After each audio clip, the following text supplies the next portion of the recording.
ये बहुत ही दुर्भाग्यपूर्ण है कि एक प्रदेश के शिक्षा मंत्री राम कथा को विद्वेष फैलाने वाला और जहर फैलाने वाला बताएं, और वो भी उस विश्वविद्यालय में जो ज्ञान का आदि स्रोत माना जाता है। हमारे यहाँ तक्षशिला और नालंदा पुरानी ज्ञान पीठिकाएं हैं। वहाँ एक शिक्षा मंत्री दीक्षांत समारोह में ऐसी बातें बोलते हैं, अशोभनीय है। नीतीश कुमार जी बहुत समरस व्यक्ति हैं, मैं उनका बहुत आदर करता हूँ और मेरे प्रति उनका स्नेह भी है। और तेजस्वी भी मेरे भाई जैसे हैं, युवा नेता हैं, बिहार से बड़ी आशाएं हैं बिहार को उनसे। मैं उन दोनों से अनुरोध करता हूं कि ऐसे व्यक्ति को अपने संगठन से, अपनी सरकार से बाहर करें, उन्हें दंडित करें या उन्हें क्षमा मांगने के लिए कहें। क्योंकि दो बातें इसमें हैं कि एक तो या तो उन्होंने रामकथा ठीक से पढ़ी नहीं है, और दूसरा, क्या वे किसी एक धर्म को, किसी एक मत को ही इतना सहिष्णु मानते हैं कि उस पर बोल सकते हैं।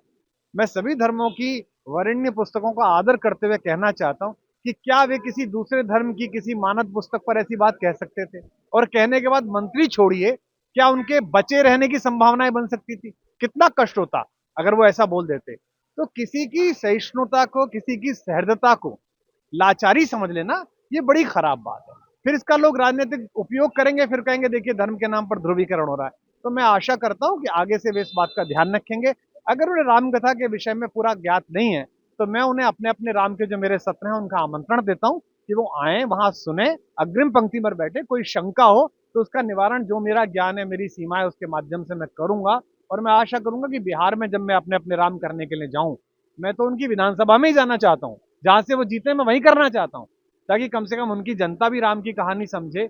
जो राजा राज्याभिषेक के बाद ये कहता हो अपनी जनता से, जो अनीति कछु भाको भाई, तो मोहि बरजो भय बिसराई। अगर मैं भी अनीति करूं तो भय छोड़कर मेरी निंदा करना, मेरे मुंह पर कहना।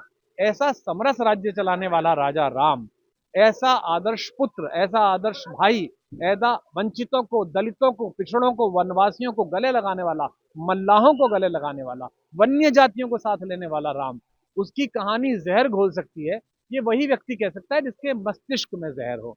तो मैं उनके मनस्ताप के शांत होने की कामना करता हूँ और अपने भगवान राम से प्रार्थना करता हूँ कि उन्होंने तो बहुत सारे जयंत, जिन्होंने उनकी निंदाएं की, जिन्होंने प्रहार किए, उनको भी मोक्ष प्रदान किया, इनको भी जीवित रहते हुए मोक्ष प्रदान कर।